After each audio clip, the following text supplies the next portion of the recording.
guys, this is Gudbir. Today I am going to show you how to make chana mutton chickpeas masala. So guys, this is my mom's recipe. We carry on recipes from our generations. So I learnt it from my mom. And here I have 2 tomatoes, nice large ripened tomatoes, chopped as you can see here in this shape and size. I have 1 cup of chickpeas or the chana which have already been boiled. Guys, you can go ahead and add half a cup or 1 cup, it's depending on your taste. Then here I have onions which are chopped, finely chopped, somewhere around 3 onions finely chopped, large onions finely chopped. Then here I have 400 grams of minced meat. I didn't take the minced meat as I don't like the very fine pieces bits into my mouth. I like the bit of large pieces in my mouth. So I took the boneless mutton and I cut into this size. Then I have somewhere around half a kg of cut cabbage here. As you can see here, they are nicely shredded with the knife. As you can see here, guys, the fresh cabbage, a medium-sized cabbage or half a kg of cabbage, nicely finely shredded off. For half a kg of cabbage, I'll be using somewhere around 400 grams of minced meat or the small boneless mutton pieces. Then here I have turmeric powder. Turmeric powder, 1/4 of a teaspoon. Then dhaniya powder, it's approximately 1 tablespoon heap. And salt according to your taste. Then garam masala I have, this is 1 teaspoon. Chili powder, red chili powder according to your taste. Then here I have ginger garlic paste. So I'll be using 2 large tablespoons of ginger paste. Then 3 large tablespoons of garlic paste, as I like the taste of garlic more into this dish. It gives out the nice taste and aroma. Then oil for cooking as usual. So now we will start with the preparations. So guys, now I have taken a pan where I have added oil into it. Somewhere around 6 to 7 tablespoons of oil. Let the oil be large as the quantity of ingredients are quite more. So once the oil is nicely heated up, I'll be adding the onions. And I'll stir fry it nicely in the oil till it becomes slightly golden brown.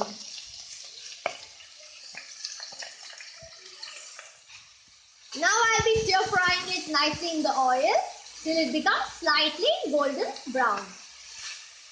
Guys, once your onions are nicely golden brown, we'll keep it at a side and we'll be adding the ginger garlic paste. And we will stir fry this till it starts giving intensifying aroma.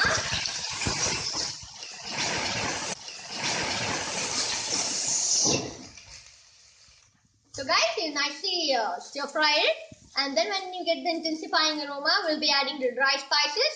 Always remember to add the chili powder at first, as it gives out the nice aroma. I've added the chili powder, the turmeric powder, dhaniya powder, garam masala, and the salt. Now I'll stir fry it nicely in the oil. If you find that the masala is catching at the bottom, you can sprinkle a bit of water to avoid the burning of the masala. Sprinkle very less, guys. Just maybe a teaspoon of water, and nicely saute or stir fry all the ingredients well.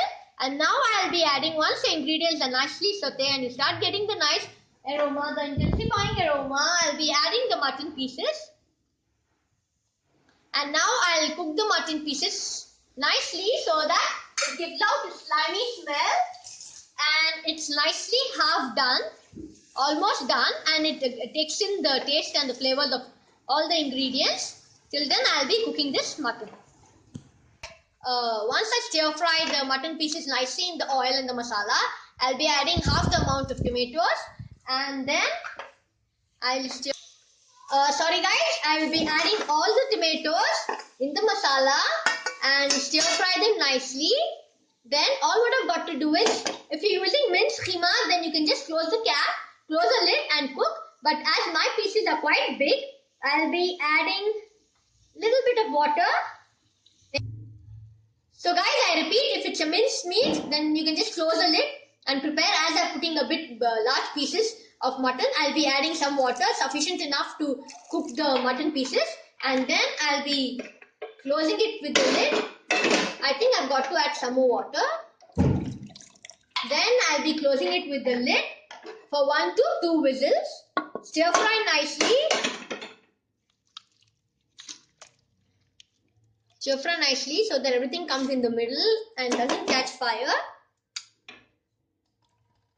Then, so guys, as my pieces are large, mutton pieces are large, and I don't want it to close the lid and cook for a long time, to make my work easy, I'll just pressure cook it for at least 1 to 2 whistles where my mutton pieces will become soft and nice.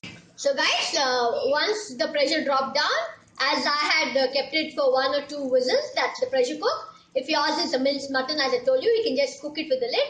Once your mutton is cooked nicely, whether with the lid or without the lid, once your mutton is cooked nicely, whether with the lid or without the lid, whether with the lid or pressure cooker, as soon as the air dropped down, the pressure dropped down, I opened and this is what I got. As I tasted, I felt that the tomato flavor is less, so I added more 2 chops of tomato pieces. It's left over you. If you would like to add more tomato, you can go ahead and add more tomato, or just keep it as it is. Now all my masala. So I added 2 medium-sized tomatoes chopped. Now once we have done with all these things, so guys, and apart from that, if you find any ingredients less, like dhaniya powder or the spices which we added, if you find it less, you can go ahead and add right now. This is the right time where you can add the spices. Once you have done with all that, I'll be adding, once it leaves the oil, we'll be adding the cabbage into it, the shredded cabbage.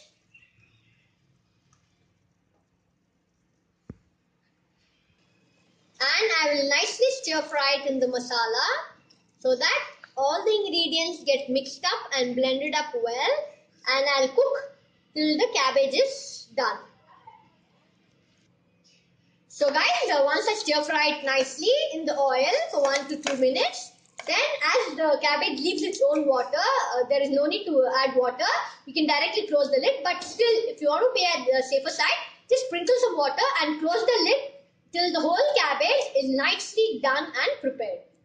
So guys, after opening the lid, I mean to say guys, after this completely cabbage is done, if you find it's too long, the cabbage is getting prepared, you can go ahead next time, just pressure cook it when you put the keema and pressure cook it. That time you can put cabbage and you can pressure cook it also, but I with an open closed lid, I just cooked it, and now my cabbage has been done nice and well.